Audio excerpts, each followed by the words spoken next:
Shukuru Donald Mwalongo, mkazi wa Ludewa, amejisalimisha polisi mkoani Njombe baada ya kumaliza kifungo cha miaka 5 jela alikohukumiwa baada ya kupatikana na hatia ya wizi wa pikipiki.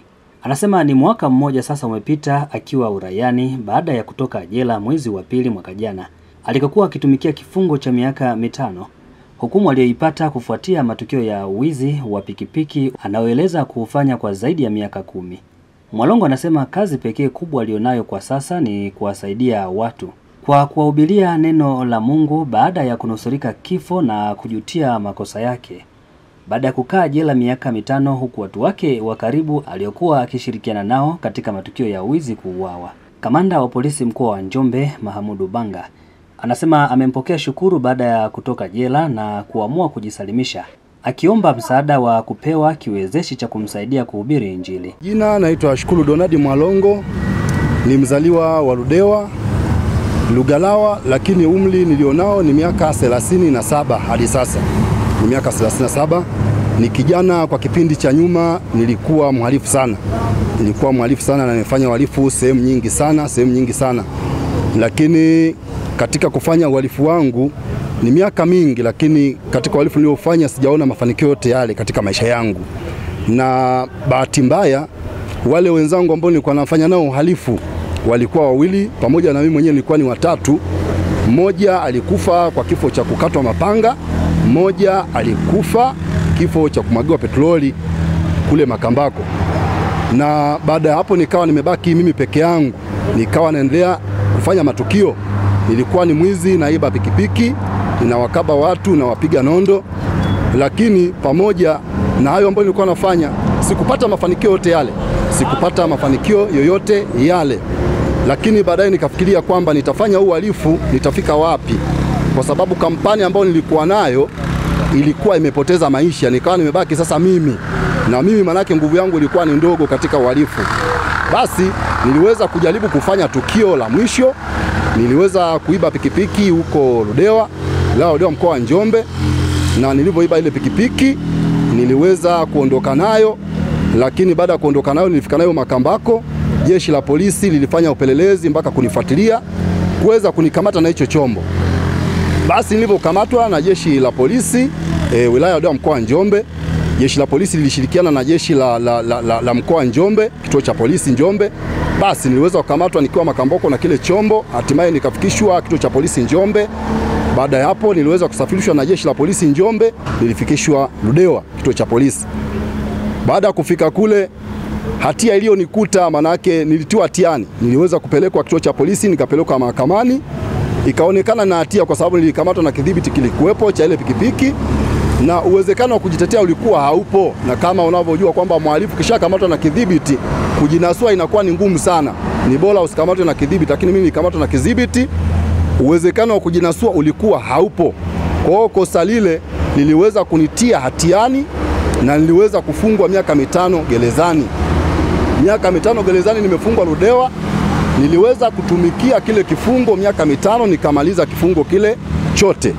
Lakini nikiwa nipo gerezani kule, kwa sababu kifungo cha miaka 5 nilichofungwa, kuna baadhi ya wengine walifanya tukio kama hilo ile, wakafungwa miaka 5 kupitia kazi ngumu za gerezani, waliweza kuweza kufaulu kumaliza kifungo hicho. Lakini wakiwa wanakufa wale watu, mimi nikiwa nawaona. Kwa hicho ndio kilichonisababisha kwamba mimi hapa nilipo, manake naamini kabisa kwamba ni Mungu tu ambaye ananilinda. Kwa sababu kama wenzangu wamefungwa miaka 5 na wamekufa, hawajafaulu kumaliza miaka 5, na mimi ambaye nimefungwa miaka 5 mpaka sasa hivi natumikia kifungo gerezani, nikafikiria kwamba nikitoka sasa nitaomba kibali kwa Mungu, niache kabisa uhalifu. Kazi yangu nitamuomba Mungu anipe kibali cha kuhubiri neno la Mungu na kutoa ushuhuda wa maisha yangu, kuhakikisha wale vijana ambao wanatarajia kutenda matendo maovu au wale wanaotenda matendo maovu waache kabisa, wamrudie Mungu. Kwa sababu nimeangalia shughuli za ujambazi, hakuna mafanikio ni kifo au kwenda gerezani. Kwa hiyo baada ya kumaliza kifungo miaka 5, nafikiri nimemaliza mwaka jana mwezi wa pili, mpaka sasa nafikiri na mwaka 1 na mwezi 1 sijapatikana na hatia yote ile, niko nje. Kwa hiyo nilipotoka basi nikaokoka. Nilipookoka ni Mungu sasa amenipa kibali kwamba baada ya kuvunja nyumba za watu, baada ya kuiba, na kupa kibali sasa utahubiri neno langu na kuhakikisha unatoa ushuhuda. Ushuhuda huu utakuwa ni mkubwa sana kwa watu waamini na watu waokoke, waokolewe maisha yao. Kwa hiyo mpaka sasa ninafanya kazi ya kutoa ushuhuda ndani ya wilaya ya mkoa wa Njombe. Natoa ushuhuda mkubwa, na ushuhuda huu nilishaanza ushuhuda huu kutoa, na watu wanakuwa wengi sana, watu wanasikiliza, watu wengi, na watu hawaamini, kwa sababu ni kitu ambacho kinashangaza. Mtu kuwa jambazi halafu tena akaacha ujambazi akaokoka, akarudi tena kuwa mtu wa Mungu, kuhubiri Injili na kutoa ushuhuda. Maana ushuhuda naotoa mimi, natoa ushuhuda wa kitu kile ambacho nilikuwa nakifanya kipindi cha nyuma kabla sijaokoka.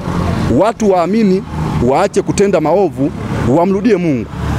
Watu wamrudie Mungu. Kwa mpaka sasa ni kazi ambayo nafanya Ludewa mkoa wa Njombe. Naitwa Shukuru Donald Mwalongo. Nimepewa kibali na mkuu wa wilaya ya Ludewa akishirikiana na RPC, kamanda wa jeshi la polisi mkoa wa Njombe, kuhakikisha ninafanya hii huduma ndani ya wilaya ya Ludewa mkoa wa Njombe. Natoa ushuhuda mkubwa kuhakikisha vijana wanaacha uhalifu, vijana wanaacha matendo maovu, vijana wafanye kazi zao za halali, waache kuua, waache kukata watu mapanga, waache kubaka, waache kuvuta bangi. Nitatoa ushuhuda huu ndani ya wilaya ya Ludewa kuhakikisha kwamba polisi nao sasa wafanye kazi zao kwa kulilaki, kwa sababu polisi nao wana kazi. Na ndio maana mimi wakati niko jambazi polisi nilikuwa siwachukii, kwa sababu polisi wamepewa kazi na Mungu kubwa sana ya kulilinda hili taifa.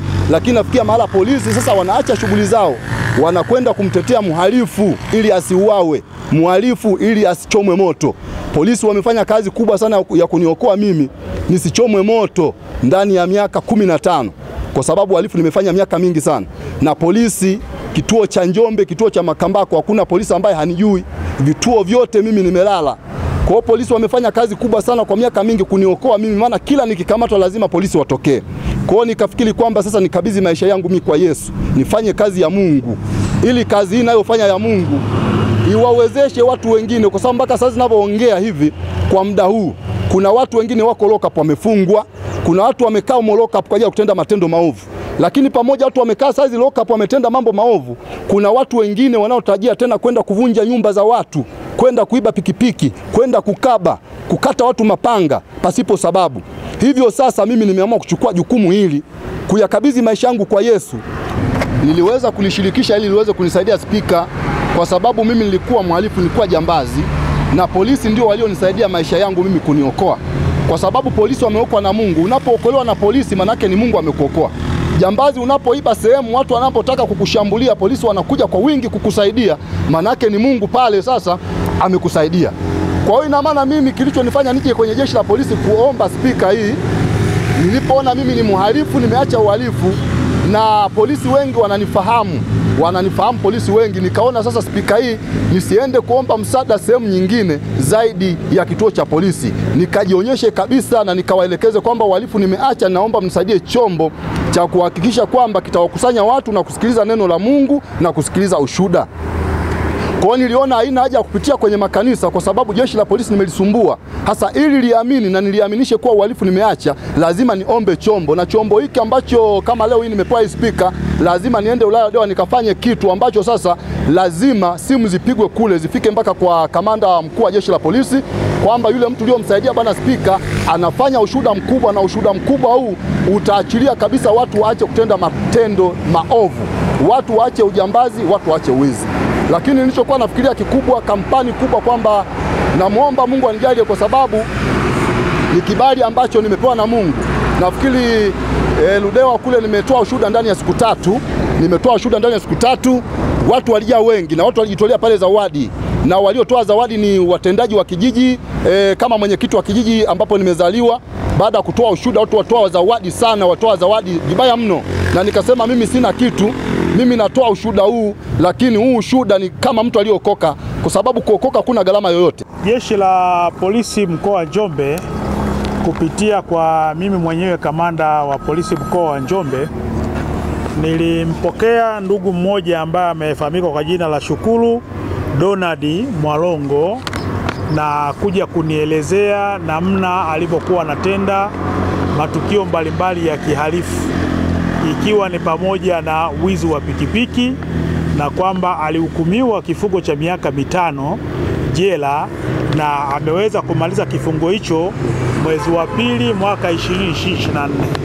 Lakini wakati akiwa yuko jela alipata maono ya Mungu na kumwamini Yesu, na baadaye aliamua kuokoka kwa lengo la kumtumikia Mungu.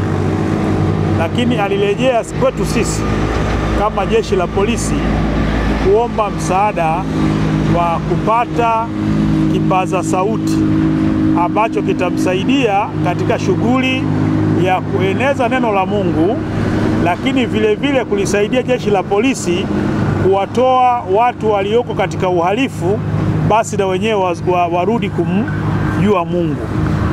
Baada ya kupata jambo hili, niliona kwamba nishirikishe watu au wadau ambao wanaweza kutusaidia kupata spika hii.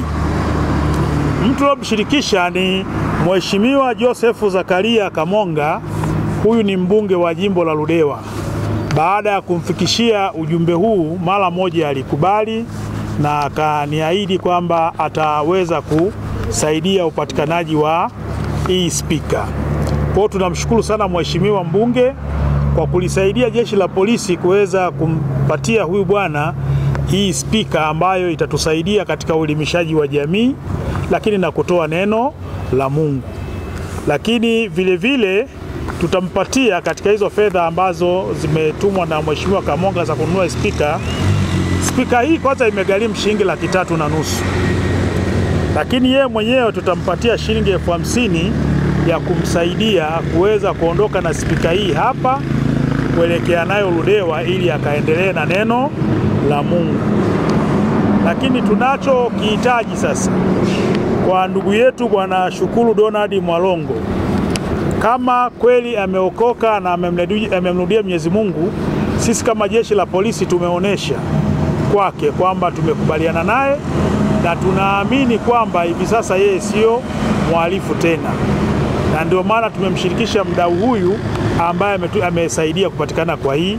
Kwa aende akafanye ile kazi ambayo imekusudiwa, lakini na sisi tutapata taarifa zake za namna gani anavyotoa neno la Mungu na kuhakikisha kwamba anaishirikisha jamii katika masuala ya ulinzi na usalama kwa kuzungumza na wananchi mbalimbali. Miongoni mwa wananchi anaozungumza nao, kuna baadhi watakuwa ni wahalifu. Wataona shuhuda zake na pale pale wanaweza na wenyewe wakaungana naye katika kumhubiri Mungu na kuifanya Njombe yetu ikawa salama katika makosa mbalimbali. Kwa tunamtaka asizingatie katika yale alikuwa anafanya yeye. Kwa upande wa Ludewa tuna matukio mengi sana ya mauaji yanayotokana na imani za kishirikina. Kwa tunategemea ataenda kuwatoa watu katika imani za kishirikina na kuja kumwamini Mungu. Lakini bado tuna matendo ya ubakaji, yale ya ukatili yapo katika wilaya ya Ludewa. Lakini asizingatie tu wilaya ya Ludewa. Wakati mwingine atoke aje Njombe, aende Makambaku, aende Waging'ombe, Makete, kama atapata nafasi apite afanye hiyo neno la Mungu, lakini wakati huo akiwa anatusaidia jeshi la polisi kuhakikisha kwamba kupitia yeye tunapunguza uhalifu.